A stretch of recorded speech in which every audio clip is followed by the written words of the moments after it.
Hello friends, welcome to my YouTube channel. जैसा कि आप लोग जानते हैं कि यूपीएससी का प्रीलिम्स एग्ज़ाम बहुत नज़दीक है। तो मैं अपने चैनल पर यूपीएससी के सिलेबस का जो है क्विक रिवीजन सीरीज़ स्टार्ट कर रहा हूँ। तो आज हम डिस्कस करने वाले हैं the movement of the working class. तो problems of the Indian working class देख लेते हैं पहले। Low wages, employment of child labour, unhygienic and hazardous working condition, no support from early nationalist. That point is very important, क्योंकि इसको पूछ सकता है, क्योंकि ये जनरल पॉइंट नहीं है। आपको लगेगा कि अर्ली नेशनलिस्ट ने सपोर्ट किया होगा वर्किंग क्लास को, but reality is early nationalist ने कोई भी सपोर्ट नहीं दिया था। तो that point is very important. बाकी सारे पॉइंट्स जनरल दिए गए हैं। Next is dual exploitation at the hands of foreign government and local capitalists. फिर absence of basic amenities and long working hours. These points are general, कोई भी कर सकता है। लेकिन ये वाला पॉइंट जो है चौथा वाला, no support from early nationalist, that point is very very important, right. Next is अब हम देख रहे हैं कंट्रीब्यूशन ऑफ इंपॉर्टेंट पर्सनैलिटीज़। तो इसमें पहला है बाल गंगाधर तिलक। तो इसमें काफ़ी सारी चीज़ दी है, आप स्क्रीनशॉट लेते जाइएगा। मैं सिर्फ वही पॉइंट बोलूँगा जो इंपॉर्टेंट हैं, जो भूलने जैसे होते हैं, और जो नए चीज़ हैं वो बोलूँगा। बाकी बेसिक चीज़ें मैं नहीं बोलूँगा। तो ये आपका काम है, आप इसको देखते जाइएगा, ठीक है। तो इनको फादर ऑफ इंडियन अनरेस्ट कहते हैं, ये इंपॉर्टेंट है। और इनको ये उपाधि किसने दी है बाल गंगाधर तिलक को? सर वेलेंटाइन चिरोल ने, दैट इज़ वेरी इंपॉर्टेंट। फिर इनको मेकर ऑफ मॉडर्न इंडिया भी कहते हैं। तो पूछ सकता है यूपीएससी में कि the maker of modern India किसको कहते हैं? वो दे देगा महात्मा गांधी को कहते हैं। तो आपको लगेगा कि यस होता होगा, लेकिन नहीं। The maker of modern India बाल गंगाधर तिलक को कहते हैं, और महात्मा गांधी ने इनको ये उपाधि दी है, राइट। फिर इन्होंने स्वराज का ये दिया था, नारा भी दिया था स्वराज का, ये मैं नहीं बताऊंगा, ये आपको पता होना चाहिए, बेसिक है। यहाँ पे एक इंपॉर्टेंट पॉइंट है कि इन्होंने कांग्रेस को ज्वाइन किया था 1890 में। Bal Gangadhar Tilak joined Indian National Congress in the year 1890, यानी कांग्रेस बनने के 5 साल बाद इन्होंने ज्वाइन कर लिया था। और इन्होंने मॉडरेट एटीट्यूड को अपोज किया था, राइट। फिर उन्होंने जो है 2 न्यूज़पेपर चलाए थे, केसरी और मराठा। तो ये इंपॉर्टेंट है कि मराठा जो है वो मराठी में नहीं था, वो इंग्लिश में था, और केसरी मराठी में होता था। तो दैट पॉइंट इज़ इंपॉर्टेंट, इसलिए मैंने इसको बोला है। फिर इनको जो है 18 महीने के लिए इम्प्रिजनमेंट कर दिया गया था, क्योंकि इनको इंसाइटमेंट टू मर्डर का चार्ज लगा था। क्योंकि आप जानते हैं कि चापेकर ब्रदर्स ने 1897 में प्लेग कमिश्नर रैंड को और एयरहस्ट को जो है मार दिया था। तो इन्होंने उसको इंसाइटमेंट टू मर्डर का इन पे आरोप लगा था, और 18 मंथ्स के लिए इनको जेल भेज दिया गया था, राइट। फिर इन पे सेडिशन के भी चार्जेस लगे हैं, जिसके लिए इनको 6 ईयर्स के लिए मंडाले बर्मा में भेज दिया गया था, क्योंकि प्रफुल्ल चाकी और खुदीराम बोस ने किंग्सफोर्ड को मारने का प्रयास किया था। लेकिन अनफॉर्चुनेटली क्या हुआ कि 2 इनोसेंट वीमेन किल हो गई। तो इन्होंने उसको डिफेंड किया था, तो इसलिए इनको सेडिशन का चार्जेस लगा था 6 ईयर्स के लिए। तो इनको मंडाले भेज दिया गया था, और इस टाइम इनके लॉयर थे मोहम्मद अली जिन्ना। तो ये एक इंपॉर्टेंट पॉइंट है। All India home rule league के बारे में दिया गया, तो इसको मैं नहीं डिस्कस करूंगा, क्योंकि ये बेसिक है, आपको पता होना चाहिए, स्पेक्ट्रम में भी दिया हुआ है। फिर रशियन रिवॉल्यूशन से तिलक काफ़ी जो थे इम्प्रेस थे, तो इन्होंने 2 किताबें लिखी। That books are very important. पहला है Arctic home in the Vedas, और दूसरा है गीता रहस्य, राइट। फिर नेक्स्ट है लाला लाजपत राय। तो इनको पंजाब केसरी, ये सब मैं नहीं बोलूँगा, ये सब आपको पता होना चाहिए, आप देखते जाइए, स्क्रीनशॉट लेते जाइएगा। सेकंड पॉइंट जो इसमें दिया है बहुत इंपॉर्टेंट, कि कलकत्ता का स्पेशल सेशन हुआ था 1920 में, और यहाँ पे ये प्रेसिडेंट बने थे। ये आपको पता होना चाहिए कि इसका क्या सिग्निफिकेंस था, कलकत्ता स्पेशल सेशन ऑफ 1920, क्योंकि यहाँ पे नॉन कॉपरेशन मूवमेंट को जो है अप्रूव कर दिया गया था, ठीक है। तो यहाँ पे आप याद रखिए कि इसके प्रेसिडेंट लाला लाजपत राय थे। फिर 1921 में इन्होंने लाहौर में, किसने? लाला लाजपत राय ने लाहौर में सर्वेंट्स ऑफ पीपल सोसाइटी बनाया था। That is very important. तो servants of people society Lahore में लाला लाजपत राय ने 1921 में बनाया था। फिर ये यूएसए भी गए थे 1917 में। फिर साइमन कमीशन वाली स्टोरी आपको पता होनी चाहिए, तो ये तो मैं पढ़ूंगा नहीं।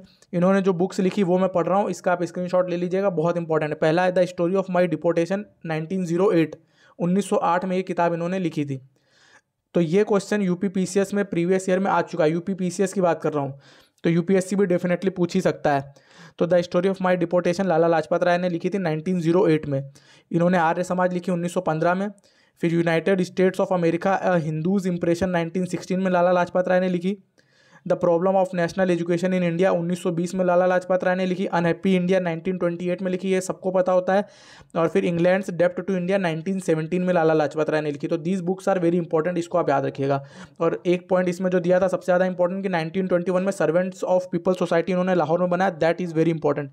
Then he read biographies of Mazzini, Garibaldi, Shivaji and Shri Krishna. तो ये तो स्पेक्ट्रम में दिया हुआ है, बेसिक है। अब हम देखेंगे बिल्कुल सीक्वेंस में, efforts for reform of labour conditions, ठीक है। तो ईयर भी यहाँ पे जो दिए गए, ईयर भी, पर्टिकुलर ईयर भी बहुत इंपॉर्टेंट है, क्योंकि प्रीवियस ईयर से हमको पता चलता है कि यूपीएससी कई बार ईयर में भी खेल जाता है। तो पहला है 1870, 1870 में शशिपदा बनर्जी ने वर्किंग मैंस क्लब शुरू किया और एक न्यूज़पेपर जिसको भारत श्रमजीवी कहते हैं। तो that is very important, 1870 year बहुत इंपॉर्टेंट है, 1870। फिर 1878 में शपरूजी बनर्जी ने बॉम्बे लेजिस्लेटिव असेंबली में लेबर्स के लिए बिल पास करने के एफर्ट्स कर रहे थे। तो ये आप याद रखिए, क्योंकि नाम में देखिए बंगाली है तो वो दे देगा कि बंगाल लेजिस्लेटिव असेंबली में प्रयास किया था, तो आप उससे कंफ्यूज नहीं होना आपको। नाम में भले ही बंगाली है, लेकिन बॉम्बे लेजिस्लेटिव असेंबली में इन्होंने लेबर के लिए करा था 1878 में, ठीक है। तो वो पर्टिकुलर नाम आइडेंटिफाई करने को भी पूछ सकता है, बोल सकता है कि किसने 1878 में लेबर्स के लिए बॉम्बे लेजिस्लेटिव असेंबली में बिल पास करने के एफर्ट्स किए थे, तो सोराबजी सप्रूजी बंगाली आ जाएगा, ठीक है। फिर उसके बाद 1880, 1880 में एनएम लोखंडे, नारायण मेघाजी लोखंडे ने बॉम्बे मिल हैंड्स एसोसिएशन बनाया और एक न्यूज़पेपर शुरू किया जिसको कहते हैं दीनबंधु। तो that is important, Deenbandhu newspaper जो है 1880 में एनएम लोखंडे ने शुरू किया था और इन्होंने बॉम्बे मिल हैंड्स एसोसिएशन बनाया। फिर 1899 में भी दिया है, ये कुछ खास नहीं है। फिर 1921 में all India trade union Congress बनी। तो अब आपको ये बताना है कि all India trade union Congress का जो है फर्स्ट प्रेसिडेंट कौन था और इसमें सेक्रेटरी कौन था पहला, ये स्पेक्ट्रम में दिया हुआ है, आपको पता होना चाहिए। तो 1921 में all India trade union Congress बनी थी, ठीक है। फिर हम उसके आगे देखते हैं। तो इसमें दिया हुआ ही है कि प्रेसिडेंट इसके लाला लाजपत राय थे और जनरल सेक्रेटरी पहले इनके दीवान चमन लाल थे। फिर उसके बाद 1926 में ट्रेड यूनियन एक्ट आया। तो ये इंपॉर्टेंट है क्योंकि इस एक्ट ने ट्रेड यूनियंस को एक लीगल एसोसिएशन का दर्जा दे दिया था। अब लीगल एसोसिएशन का दर्जा दे दिया तो फिर ट्रेड यूनियन को फिर रजिस्ट्रेशन और रेगुलेशन की भी बात करी होगी, तो ये तो आप इजीली गेस कर सकते हैं। फिर यहाँ पे सिविल और क्रिमिनल इम्यूनिटी दे दी गई थी ट्रेड यूनियन को फॉर देयर लेजिटिमेट एक्शंस। तो ये याद रखिए, वो दे देगा कि केवल सिविल इम्यूनिटी मिली थी तो गलत हो जाएगा, सिविल और क्रिमिनल दोनों इम्यूनिटीज़ मिली थी यहाँ पे अगर वो लेजिटिमेट एक्शन करते हैं ट्रेड यूनियन तो, ठीक है। तो दैट इज़ इंपॉर्टेंट 1926 का ट्रेड यूनियन एक्ट। फिर 1928 में आया बॉम्बे टेक्सटाइल मिल्स में गिरनी कामगार यूनियन द्वारा की गई स्ट्राइक। तो गिरनी कामगार यूनियन द्वारा बॉम्बे टेक्सटाइल मिल्स में स्ट्राइक कब की गई थी, तो 1928 में की गई थी, बहुत इंपॉर्टेंट है, ठीक है।